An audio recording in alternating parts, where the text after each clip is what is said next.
재혼하고 단 5일 만에 이혼한 부부가 있습니다. 대부분은 이렇게 묻겠죠. 돈 문제였나? 성격 차이? 바람 피운 거 아냐? 그런데 그 어떤 것도 아니었습니다. 이혼의 이유는 너무도 단순하면서도 누구도 예상하지 못한 것이었죠. 하지만 듣는 순간 아마 납득이 가는 이유일 것입니다. 62세의 여성이 재혼한 뒤 첫날 밤부터 고통스러웠다고 호소했습니다. 처음엔 너무 행복했어요. 나이 들어 찾아온 새로운 사랑이었으니까요. 외로웠던 시간 끝에 다시 누군가와 인생을 함께한다는 것 그 자체로 벅찬 일이었겠죠. 하지만 문제는 바로 그 첫날 밤이었습니다. 그녀는 이렇게 말했습니다. 첫날 밤이 정말 최악이었어요. 단 하루 만에 결혼을 후회했고 결국 5일 만에 이혼 서류에 도장을 찍었습니다. 그 이유요? 저는 그 사람한테서 나는 냄새를 도저히 참을 수 없었어요.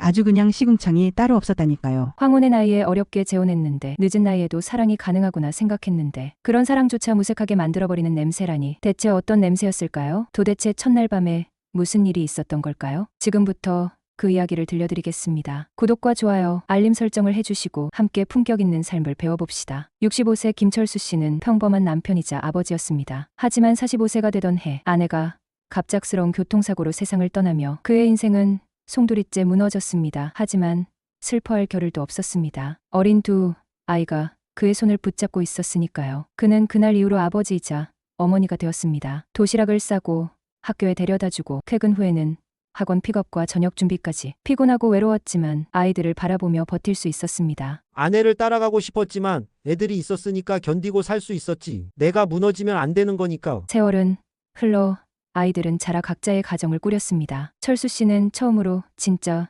혼자라는 걸 실감했습니다. 처음엔 나쁘지 않았습니다. 누구의 간섭도 없이 혼자서 자유롭게 살 수 있었으니까요. 그러나 그 자유는 점점 고독이라는 이름의 감옥이 되어버렸습니다. 그러던 어느 날 동네 커뮤니티 센터에서 62세 박미자 씨를 만났습니다. 미자 씨 역시 오래전 남편과 사별했지만 여전히 밝고 따뜻한 사람이었습니다. 동호회 활동, 봉사, 문화센터, 강좌까지 바쁘게 살아가는 모습이 김철수 씨에게는 신선한 자극이었죠. 처음엔 가벼운 인사로 시작했습니다. 오늘 날씨가 참 좋네요. 네, 이런 날은 산책하기 딱 좋죠. 그렇게 둘은 공원에서 산책하고 가끔 커피를 마시며 조금씩 가까워졌습니다. 철수 씨는 미자 씨를 만날 때마다 셔츠를 다리고 향수를 뿌렸습니다. 그는 미자 씨와의 데이트에 나갈 때마다 콧노래를 부르며 이런 혼잣말도 했습니다. 나도 아직 괜찮은 남자라는 걸 보여주고 싶으니까. 미자 씨 역시 항상 깔끔한 옷차림과 은은한 향수로 자신을 가꿨습니다. 사실 서로가 서로에게 잘 보이고 싶었던 거죠. 하지만 중요한 사실이 하나 있었습니다. 둘은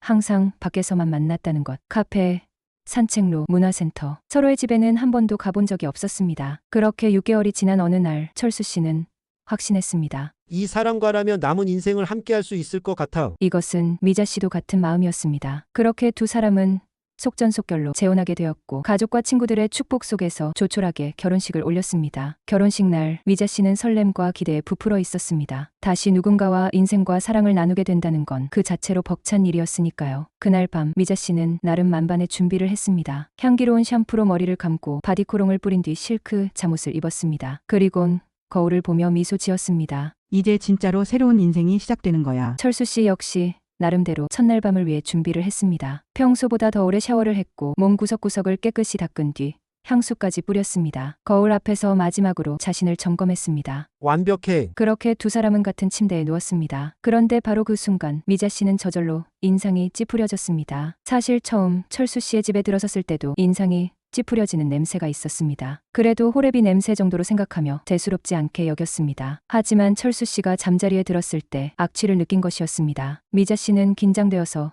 땀이 좀 났겠지 라고 생각했습니다. 하지만 철수 씨가 곁에 올수록 냄새는 점점 더 강하게 더 짙게 퍼졌습니다. 입에서 나는 냄새인지 정수리에서 나는 냄새인지 어디서 나는지 모를 눅눅하고 쩐내 같은 냄새가 가까이 다가오자 그것은 어디선가 맡아본 듯한 익숙하지만 불쾌한 냄새였습니다. 그것은 단순한 땀 냄새가 아니었습니다. 호레비 냄새 그리고 노인 특유의 가령취. 향수로도 가려지지 않는 그 냄새는 오히려 더 강하게 느껴졌습니다. 미자 씨는 철수 씨의 채취로 숨이 턱 막히는 것 같았습니다. 몸을 돌려 누워보았지만 냄새는 이불을 뚫고 따라왔습니다. 그날 밤 미자 씨는 한숨도 잘 수 없었습니다. 사실 미자 씨가 참을 수 없었던 그 냄새는 단순한 불쾌함이 아니었습니다. 이것은 과학적으로도 설명이 가능한 현상입니다. 첫 번째로 호레비 냄새는 이렇게 설명됩니다. 일명 호레비 냄새라는 말은 다소 거칠지만 실제로 혼자 오래 살며 관리에 소홀한 경우 흔히 나타나는 현상입니다. 환기가 부족한 공간에서 나오는 묵은 냄새와 땀, 피지, 각질이 축적된 섬유에 배어든 쩐내, 특히 오랫동안 세탁하지 않은 이불, 커튼, 옷 등이 주된 원인입니다. 두 번째, 모네날데이드라고 불리는 노인 가령취는 이렇게 설명됩니다. 일본의 시세이도 연구소는 노화로 인해 체내에서 모네날데이드라는 물질이 분비된다는 것을 밝혔습니다. 이 물질은 40대 후반부터 급격히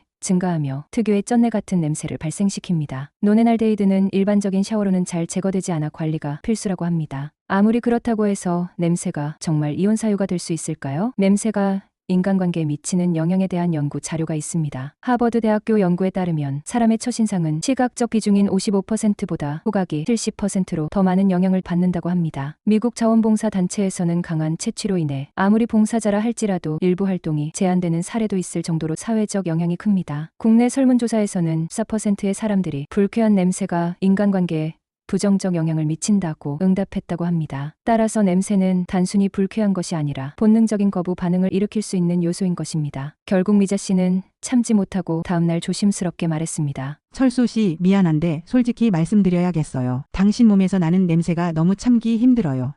생각지도 못한 미자 씨의 말에 철수 씨는 당황했습니다. 내가 무슨 냄새? 나 어제 열심히 샤워했는데. 미자 씨는 조심스럽게 덧붙였습니다. 그냥 조금 더 신경 써주셨으면 해서요. 하지만 철수 씨에게 이 말은 자존심을 건드리는 말이었습니다. 그 어느 때보다 열심히 씻고 관리하고 향수도 뿌리는 노력을 기울여 첫날 밤을 준비했지만 실패한 것도 모자라 자신에게서 냄새가 난다니 철수 씨는 이를 받아들일 수 없었습니다. 결국 둘은 냄새 문제로 다투기 시작했습니다. 냄새가 그렇게 중요해. 우리 둘 다 어렵게 사랑하려고 재혼했으면 이런 것쯤은 참을 수 있는 거 아니야. 사랑은 참는다고 되는 게 아니에요. 나는 숨부터 막히는데 같이 살 수 있는 사람부터 되어야죠. 이렇게 두 사람은 결혼한 지 단 5일 만에 이혼했습니다. 냄새는 단순한 위생 문제가 아닙니다. 자기 관리의 흔적이자 타인에 대한 배려입니다. 특히 나이가 들수록 신체 변화로 인해 체취가 더 강해질 수 있기 때문에 의식적인 관리가 필요합니다. 따라서 지금부터는 불쾌한 냄새를 줄이고 상쾌한 향기를 유지할 수 있는 실질적인 방법을 소개합니다. 1. 하루 2번 이상 환기시키기. 냄새의 뿌리를 제거하는 기본 중에 기본입니다. 냄새의 가장 큰 원인은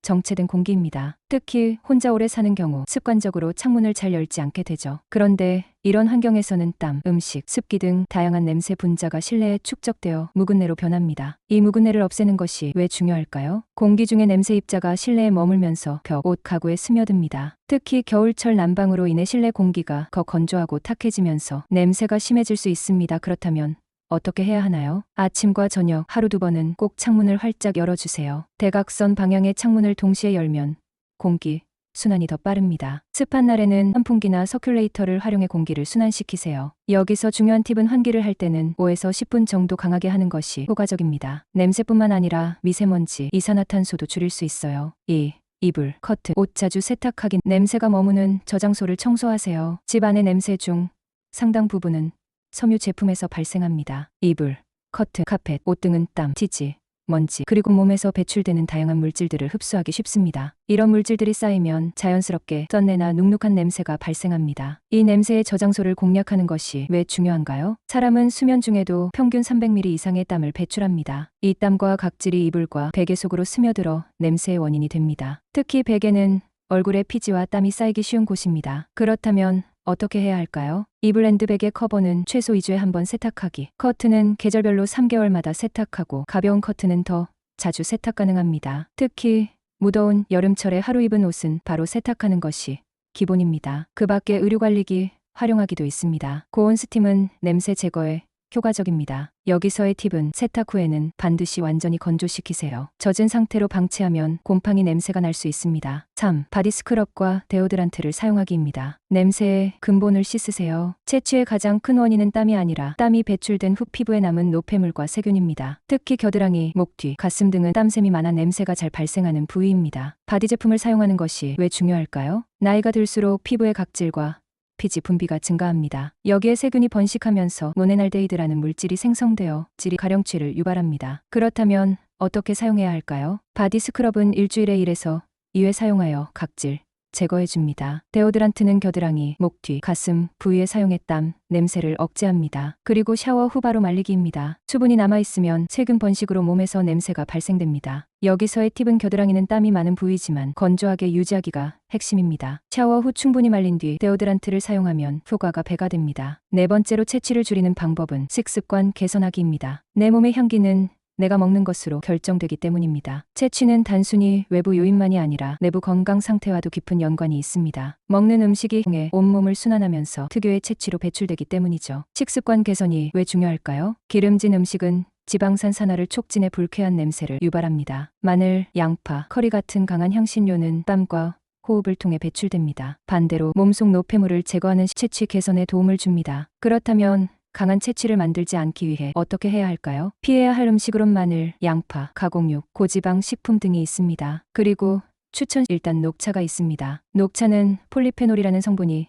냄새를 중화시켜주는 작용을 합니다. 그리고 레몬과 감귤류는 과일의 산성 성분에 체내 탈취 효과가 있습니다. 또한 요거트는 장내 유익균 증가로 인해 채취 개선에 효과적입니다. 그 밖에 물 많이 마시기가 있습니다. 하루 1리터 이상의 물을 섭취해 체내 노폐물을 배출할 수 있습니다. 여기서의 꿀팁은 채소와 과일의 섭취 비율을 높이면 자연스럽게 채취가 개선된다는 점입니다. 몸속이 깨끗하면 냄새도 덜합니다. 마지막 5번째로 채취를 줄이는 방법은 자신의 냄새를 체크하기입니다. 내가 모르는 나의 채취를 확인하는 방법이 있습니다. 놀랍게도 대부분의 사람들은 자신의 냄새를 잘 인식하지 못합니다. 이는 뇌가 특정한 냄새에 익숙해지면서 감각이 둔해지는 후각피로 현상 때문입니다. 본인은 괜찮다고 느끼지만 타인에게는 불쾌감을 줄 수 있습니다. 냄새는 쉽게 익숙해지기 때문에 꾸준한 체크가 필요합니다. 자가 체크 방법은 이렇습니다. 한번 해보세요. 깨끗한 티슈로 겨드랑이, 목 뒷부분을 닦은 후 냄새 맡기. 하루 입은 셔츠를 비닐에 넣었다가 24시간 후 꺼내서 확인하기. 손목, 발목 같은 잘 씻지 않는 부위를 확인하기. 그리고 타인의 피드백 받기입니다. 가장 솔직한 사람은 가족이나 가까운 친구입니다. 혹시 나한테 냄새 나라고 물어보세요. 그 밖에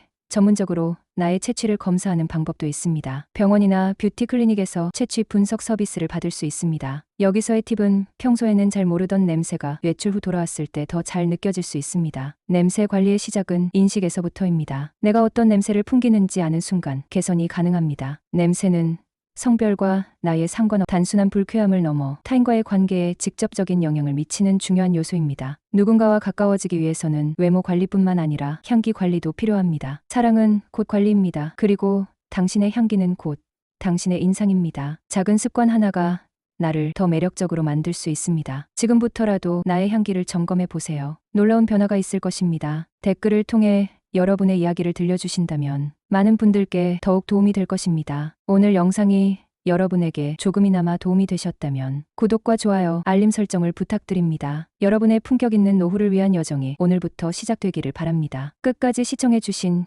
여러분께 진심으로 감사드립니다.